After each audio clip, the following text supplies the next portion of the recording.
हमने सबसे पहले ये चीज़ बोली है कि 10 साल रोडीज़ हो चुका है। अब कई लोगों को ये होता है कि हाँ अभी 11वां साल है, 13वां साल है, 17वां साल है, वो हम कह रहे हैं भूल जाओ कि तुमने 10 साल किया, उस वो जो कमाया है उसको भूल जाओ। ये नया सीज़न है, इसमें बहुत टाइम के लिए ना सर्वाइव करने के लिए सबसे इम्पोर्टेंट चीज़ थी वोट आउट्स। उसमें ऐसा होता रहा कि आपने अगर इम्यूनिटी नहीं पाई तो 6-7 लोग हैं, उनके बीच में से कोई ना कोई जाएगा। तो उसमें बहुत ये होता रहा कि तू मेरे लिए वोट मत करना, ये बहुत सारी पॉलिटिक्स वगैरह होती थी। तो हम पूछते थे कि तुम पॉलिटिक्स क्यों करते हो, तो बोलते थे सर क्योंकि आप लोगों ने वोट आउट्स रखे। इस साल सबसे बड़ी चीज़ जो आज तक रोडीज़ पे नहीं हुआ, हमने वोट आउट्स हटा दिए। इसका मतलब ये है कि कोई भी आपको मिलकर 4-5 लोग एक ग्रुप बना के आपको बाहर नहीं निकाल सकते। अब आप अगर जाएंगे तो आप अपनी वजह से जाएंगे, परफॉर्मेंस कहीं पे आपने नहीं किया होगा उसकी वजह से जाएंगे। तो उसका जो रिएक्शन हमें मिला इस टाइम बहुत बढ़िया मिला कि सब कह रहे हैं कि हाँ अब अगर मैं जाऊंगा अभी तो रिग्रेट नहीं रहता है कि हाँ आपने कहीं हार गए होंगे किसी टास्क में। बहुत सही रहा। ऊपर से हम लोग इंटरनेशनल जा चुके हैं काफ़ी बारी, लेकिन इस बार हमें लगा कि इंडिया के अंदर रहते हैं और ऐसी चीज़ें दिखाते हैं जो हमने इंडिया रोडीज़ पे हम ये इंडिया बहुत अच्छी तरह से दिखाते हैं। हम पिछली बार नॉर्थ ईस्ट गए थे, लोगों को बहुत पसंद किया था, हमें पता नहीं था इतना ब्यूटीफुल है, तो इसीलिए हम जाते हैं इस जगह। इस बार हमने शुरू किया जोधपुर से, जो कि राजस्थान बहुत लोग जाते हैं, लेकिन हम गुजरात के थ्रू जाते जाते रन ऑफ कच्छ में वाइट रन पे जब गए, सिर्फ मैं नहीं मेरा क्रू रोडीज़ वगैरह जब गए, तो वहाँ के रिएक्शंस जो दुनिया देखेंगी, जो नहीं देखते हैं, जिनको नहीं पता उसके बारे में, जो इंडिया में नहीं देखते, it was a great experience. और ऊपर से ना जिस क्लाइमेट में हम गए थे बहुत ठंड थी, so everything became tougher. Riding a bike became tougher. जब आप कोई टास्क कर रहे हो, अगर कुछ छिल रहा है तो उसमें ज़्यादा तो रोडीज़ 11 एक तो ये हो गया कि आपको परफॉर्म करना पड़ेगा, तो टफ हो गया। अब ये नहीं कि आप दोस्ती बना लीजिए। दूसरा टेरेन टफ है क्योंकि हम लोग डेजर्ट, हर जगह डेजर्ट्स पे थे। और चौथा की ठंड थी, तो उससे ना चोट भी थोड़ी सेक के बाद ही ठीक होती है। तो वो था। और इस बार आप ये भी देखेंगे कि अगर आपने ऑडिशंस देखे हैं, उसमें पहले ही उसमें हम लोगों ने रेप के बारे में एक लड़की की सोच गलत थी मेरे हिसाब से। हम ही नहीं कह रहे हमारी सोच सही है, लेकिन जो भी हमारी सोच है हम उसको बाहर बोलते हैं। और जो रिएक्शन मिला हमें वो बहुत ही अच्छा मिला है। आज मुझे लग रहा है अभी रोडीज़ की भी जो ऑडियंस है जो बदल चुकी है। हमारे देश में एक बहुत सेंसिटिविटी आ चुकी है हर टॉपिक के हिसाब से। तो हमने तो अपने हिसाब से, किसी ने कुछ गलत बोला हमने उसको बोल दिया कि तुम गलत हो और ये सही बात है हमारी तरफ। और लोगों का जो रिस्पांस आया है फेसबुक पे आता रहता है। हमारी मार्केट, इतनी बड़ी मार्केटिंग टीम है, उनकी रिसर्च होती है। The youth today likes somebody saying the right thing if they got an opportunity. वो अपॉर्चुनिटी हमारे पास है। मेरे को और रघु को लोग लाइक करते हैं किसी रीज़न से, हमारे विचारों के ऊपर वो सोचते हैं कि अगर ये बोल रहे हैं सही बोल रहे हैं, ये लोग कूल हैं, ये टीचर्स नहीं है, प्रोफेसर्स नहीं है।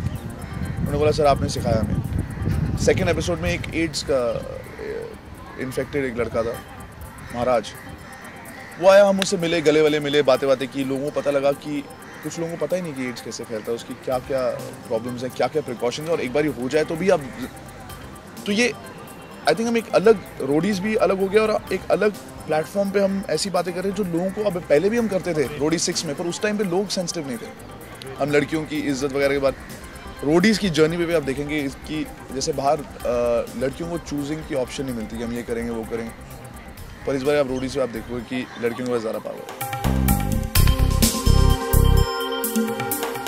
ये ऑडिशन प्रोसीजर इतना इंपॉर्टेंट है क्योंकि ये लोग जो हम सेलेक्ट करेंगे इनकी पर्सनालिटी पे डिपेंड करता है, और यही हमारा शो बनाएंगे। क्योंकि हमने एक सिचुएशन पहले से सोच रखी है कि 8 लोग आग में जाएंगे। अब मैं आपको बताता हूँ, आप बोलोगे हाँ देख लूँगा, दूसरा बोलता है यार नहीं मुझे डर लगता है, तीसरा बोलेगा यार मैं तो कूदूंगा नहीं ऊपर। तो हमारा बहुत जो शो अगर कामयाब होता है तो इसलिए होता है कि लोग अलग अलग आपने चुने और वो इंटरेस्टिंग है। कि नॉर्मल लोग अगर तगड़े भी हों पर वो नॉर्मल है, इंटरेस्टिंग रिएक्शन बहुत ज़रूरी है हमारे लिए। तो हम इसीलिए कास्टिंग बहुत इंपॉर्टेंट बन जाती है। और मैं सही बोला, बैकबोन है हमारे शो। हमारी स्क्रिप्टिंग 1% भी नहीं है। मैं अपने ही शो के बारे में बात करता हूँ, बाकी रियलिटी शोज़ के बारे में नहीं। इसमें क्या होता है कि हम बोलते हैं कि अभी रोडीज़ आप लोग बाहर आओगे, बाइक्स पे बैठोगे और निकल जाओगे। अगर, और ये स्क्रिप्टिंग नहीं है, इसमें सिर्फ ये बता रहे थे you have to come out cameras and go. Task चल रहा है तो मैं एक ही बार ही बताता हूँ उनको कि टास्क क्या है। ये नहीं कि उनको पहले से टास्क पता है, जो उनका रिएक्शन, क्योंकि if they were trained actors तब होता एक सरप्राइज रिएक्शन दे, but they are not trained actors. इनके रिएक्शंस को ऑक्यूपाई करने, कैप्चर करने के लिए हम लोग सब कुछ सीक्रेटिव रखते हैं। और अगर ये स्क्रिप्टेड होता तो ये लोग बेस्ट एक्टर्स होते। और 11th सीज़न में रोडीज़ एक लौता ऐसा शो है इंडिया में जो कि इंडियन शो है। आप बाकी इतने बड़े बड़े जो रियलिटी शोज़ के बारे में आप बात करेंगे, सब फॉरेन फॉर्मेट्स हैं। सब जो भी बड़ा अभी रियलिटी शो किसी का नाम लीजिए, दे आर फॉरेन फॉर्मेट्स। जो बाहर से जो गाइडलाइंस आती हैं उसके हिसाब से ही बनेगा। गाइडलाइंस आएंगी आपको बाकायदा कॉन्ट्रैक्ट पे कि ऐसे ऐसे होगा, ये होगा, ये एलिमिनेशन होगा, ऐसे होगा, और आप सिर्फ बना रहे हैं। स्टूडियो भी वैसे लगते हैं। रोडीज़ एक इकलौता शो है जो 19 बाहर के देशों में रजिस्टर्ड है कि अगर वो बनेगा तो हम बताएं कैसे बनेगा। तो it's a show that India should be proud of, at least हम लोग जो एक इंडस्ट्री में। A show like this people connect to because उनको रियल लगता है। एंड मुझे ऐसा लगता है कि एक सिचुएशन में अगर आप 10 अलग अलग लोगों को डालो तो वो रिएक्शन अलग मिलना ही है। The concept is makes more interesting. It is actually हमारे रोडीज पे आप देखेंगे हर साल, और अर्बन से तो लोग होते हैं, रूरल से भी बहुत लोग होते हैं, और ऊपर से हिंदी अगर आपको नहीं आती तो आप रोडी से सिलेक्ट हो ही नहीं सकते। बल्कि जिनको जो इंग्लिश में ज़्यादा टपर करते हैं उनको हम निकाल देते हैं। ऑडिशंस में कई बार प्रेशर डालने के लिए अगर कोई इंग्लिश में बात करे, क्योंकि कई लोगों को लगता है कि जब कोई इंग्लिश में उनसे बात करता है थोड़े से घबरा जाते हैं। हमें ये देखना है कि आदमी कैसे घबराता है। ऑडिशंस एक प्रोसीजर, लेकिन रोडीज़ की जर्नी पे मैं भी हिंदी में बात करता हूँ, बच्चे भी हिंदी बात करते हैं। जब वो ज़्यादा इंग्लिश में बोलते हैं तो हम बोलते हैं हिंदी ऐसे बोलते हैं, आपने देखा होगा। क्योंकि जब हमने पहले 1-2 साल ये शो किया था ना 2003, हमने देखा कि यार शो तो अच्छा, बहुत लोगों को पसंद आ रहा है, लेकिन सिर्फ इतने लोग ही देख पा रहे हैं, बाकी को समझ नहीं आ रहा है। ये एक पहला रियलिटी शो जिसमें आप देखो सिर्फ हिंदी, हम लोग कंटेस्टेंट्स को जब कास्ट करते हैं हिंदी बात करते आते, ताकि हमें भी पता है कि हम चाहते हैं ज़्यादा लोग देखें, हम चाहते हैं ज़्यादा लोग तक हम पहुँचे। और अगर आप देखें, आशू आया था रोडी स्वाई में, वो जीता था सहारनपुर से। उसके बाद इतनी सारी लड़की, इस बार भी आप देखेंगे अलग अलग रूरल, और अब तो रूरल भी हमारा इंडिया में क्या है कि वहाँ पे भी मॉल्स बन चुके हैं। जब मैं जलंधर से, मेरा गांव जंदू संगा है, वहाँ पर मॉल है। It's not a village anymore, it's a town. And I think हर जगह पहुँचा। अब तो केबल टीवी हर जगह पहुँच गया, डिश टीवी और सेट टॉप बॉक्सेस। अजीब नहीं है रोडीज़ 11 में। रघु और मैं रोल ऐसे कुछ चेंज नहीं हुआ है। Raghu is part of the selection.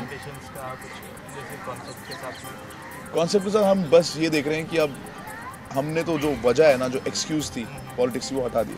अब देखना ये है कि क्या ये अभी भी पॉलिटिक्स करते हैं कि नहीं, क्योंकि हमने वजह हटा दी जो उन्होंने बोला था। और मुझे लगता है ये ह्यूमन टेंडेंसी है, होगी पॉलिटिक्स, बिकॉज स्कूल्स और कॉलेजेस में वोट आउट्स नहीं होते, ऑफिसेज में नहीं होते वोट आउट्स, लेकिन वहाँ पे भी ग्रुपिज्म होता है, वहाँ पे भी एक संगठन बन जाता है, वहाँ पे भी एक बंदे को सिक्रूट कर देते हैं, वहाँ पर भी पॉलिटिक्स होते हैं। तो ये एक ह्यूमन टेंडेंसी है। बट हाँ, इस बार दे वोंट हैव एक्सक्यूज कि सर वोट आउट्स थे। इस बार लड़के लड़कियाँ होंगे, वो आपस में भी टास्क करेंगे, एक साथ भी करेंगे, पर लड़कियों को ज़्यादा पावर होगी, इतना ज़रूर आप देखेंगे गर्ल पावर। रोडीज से मैं पीछा छुड़ाने की बहुत साल से कोशिश कर रहा हूँ, हो नहीं पा रहा है। पापी पेट का सवाल कह सकते हैं आप इसे, या फिर ये भी कह सकते हैं कि लत लग गई है उस शो की, छुड़ाना चाहता हूँ।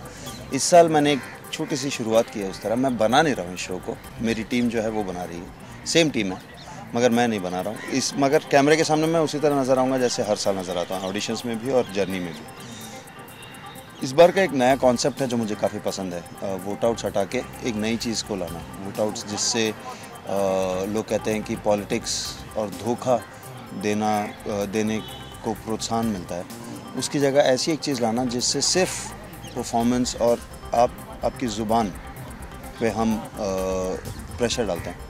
तो एक काफ़ी अच्छा एक जर्नी शूट हुआ है, बहुत इंटरेस्टिंग कैरेक्टर्स मिले हमें, और मेरे लिए ये देखना बहुत अच्छा है कि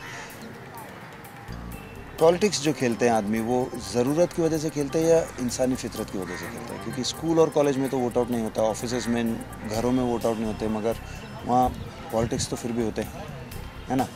तो मेरा यही इस साल मैं देखना चाहता हूँ। मुझे कोई एक चीज़ की तलाश नहीं रहती, मुझे अलग अलग चीज़ें चाहिए, मगर जो भी हो इंटरेस्टिंग हो। ज़रूरी नहीं है हर कोई सबसे बड़ा, सबसे तेज़ धावक हो, या तैराक हो, या सबसे ऊंचा उछलता हो, या सबसे तगड़ा हो, ज़रूरी नहीं है। अलग अलग लोग चाहिए जो जिनमें एक ऐसी चीज़ हो जो आपको, जिससे आपको मन करे उनको देखने का, उन देख के एक एंटरटेनमेंट हो, एक इंटरेस्ट जागे आप में उनको देख के। ऐसे लोगों को मैं ढूंढता हूँ, क्योंकि जैसे हुसैन बोल्ट, अगर वो 10 सेकंड में भाग जाएँ 100 मीटर तो उसमें कोई बड़ी बात नहीं, वो तो आए दिन भागते रहते हैं, है ना।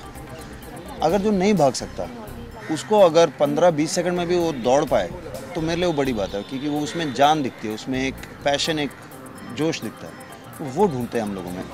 ज़रूरी नहीं है उनमें ऑलरेडी हो, कुछ लोग ऐसे होंगे जिनमें वो जोश ऑलरेडी है, मगर कई लोग ऐसे होंगे जिनमें नहीं है या आने की ज़रूरत है या पॉसिबिलिटी है।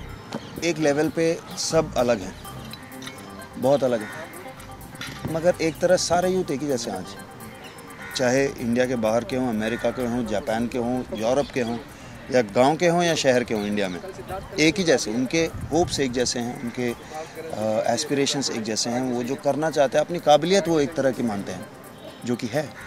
पहले क्या होता था कि बड़े बड़े शहरों में पढ़ाई के ज़्यादा वो होते थे फैसिलिटीज़, तो वो अच्छी पढ़ाई करके ज़्यादा आगे जा सकते थे। आज ज़रूरी नहीं है पढ़ाई करना, जो लोग ज़्यादा नहीं पढ़ते वो भी बहुत आगे जा रहे हैं, अलग अलग चीज़ों में, बिज़नेस में, पॉलिटिक्स में, संगीत में, मूवीज़ में, टेलीविज़न में, हर जगह आगे जा रहे हैं।